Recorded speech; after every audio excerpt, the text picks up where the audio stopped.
Good evening, everyone. I wanted to do another video. The one I had previously uploaded, I do apologize, but my microphone was acting really bad, and all you could actually hear, other than me speaking, was a whole lot of dinging and danging with the microphone up against my pins. So I apologize for that. So let me get back on the subject matter at hand here. Myself, I was looking at doing something intriguing and fun in the next year, and I haven't had a chance to tell many people about this except for my immediate family, but I'll go ahead and let you guys in on the little secret. In April, I'm going out of the country. I'm traveling to Mexico for 2 weeks. I'm bringing quite a substantial amount of money down there, which I can't give you the dollar amount because that's a safety issue for me, to be honest.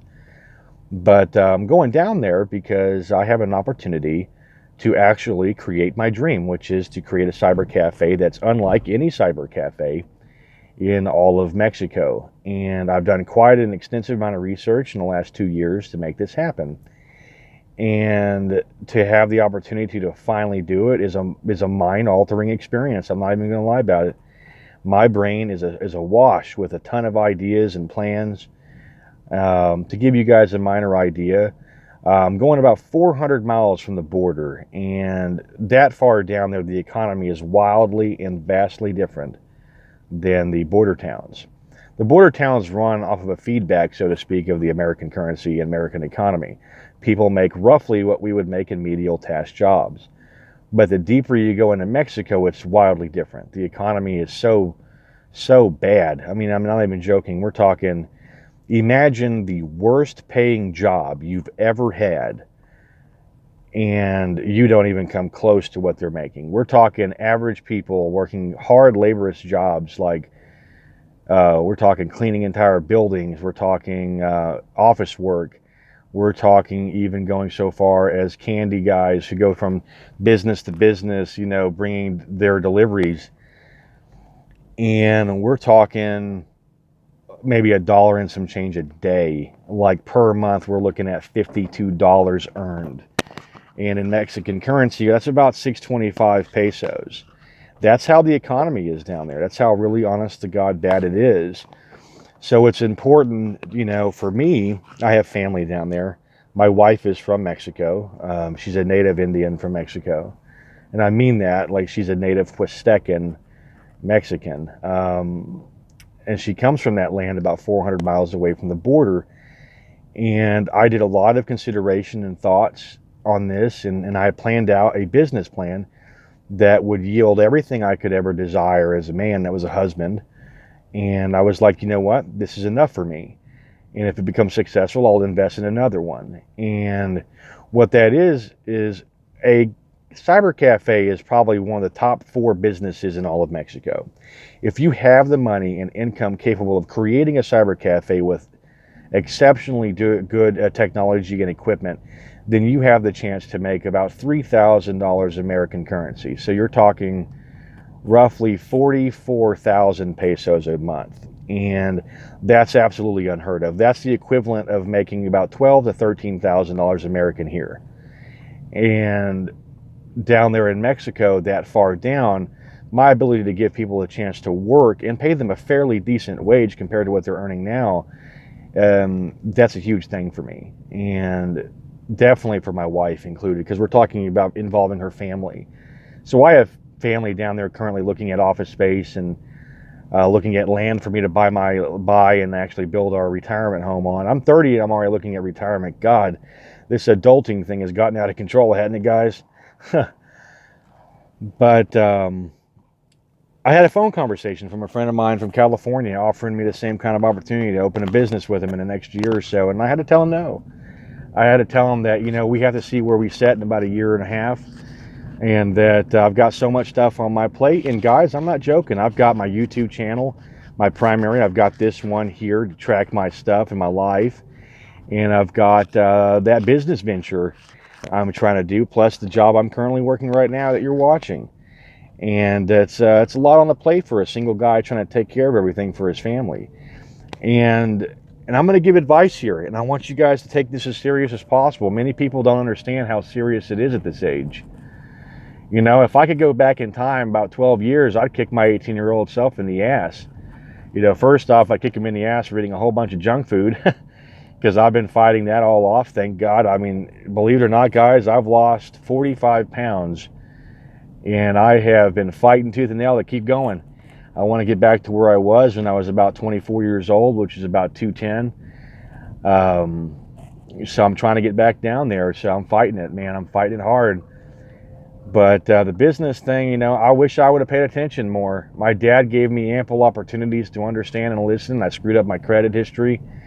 And I will not lie, it's taken me almost 11 full years to repair the damage of my 18-year-old self.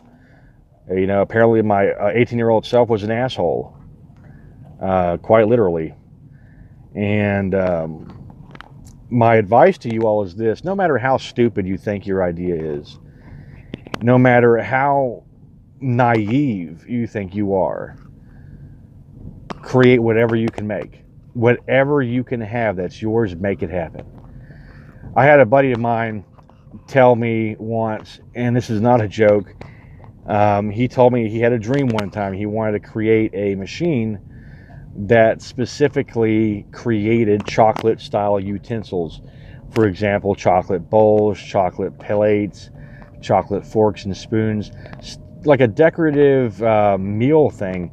Now, agreeably, the forks and spoons may not have necessarily worked out that well. Spoons for sure for coffee, but the other two items probably not much. But bowls and plates are a huge hit. Like, those are really phenomenal hits. And to have the opportunity to make it at your home is a great deal. You know, and he figured he could do such a thing for such a reasonable amount of money that he could make a fairly decent return on it. And he was married at the time, and his wife shot him down. They actually literally called him an idiot, told him that he was a moron and a fool for even thinking of such a stupid idea.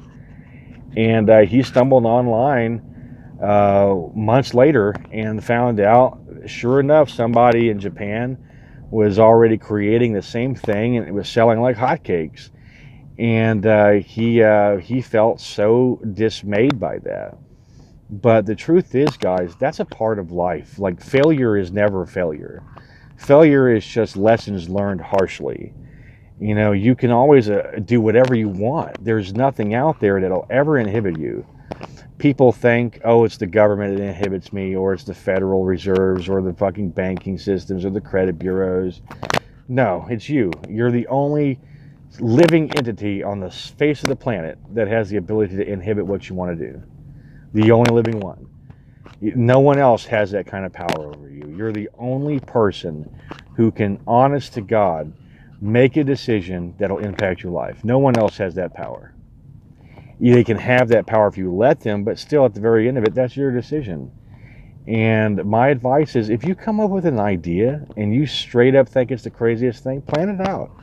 Actually sit back with a notebook and pen and actually find out if it is the craziest idea. Because the truth is, in the business world, the craziest and stupidly simple ideas are the ones that are the most successful. And for me, I've been lucky. I would say blessed, but I'd say lucky more than anything. I've definitely had a chance, numerous opportunities to open businesses, and I've shot them all down. You know, and now I'm 30 years old, 2 beautiful kids, and a wonderful wife, and I'm like, you know what? I'm at that stage, I ain't got much to lose. You know, I mean, there ain't nothing else for me to do except for give it a shot. And if I succeed, then I get to give my wife whatever the hell she wants when I retire. You know, I get to sit back and go, baby, we're going back to your home country. We're going to enjoy our lives there until we croak. And, you know, that's really what it comes down to, guys, is where do you want to be in 20 years? Do you want to be working a dead-end job that doesn't provide you with anything but a pain in the ass and a headache? Or do you want to sit there and go, I own this shit. All of this is mine.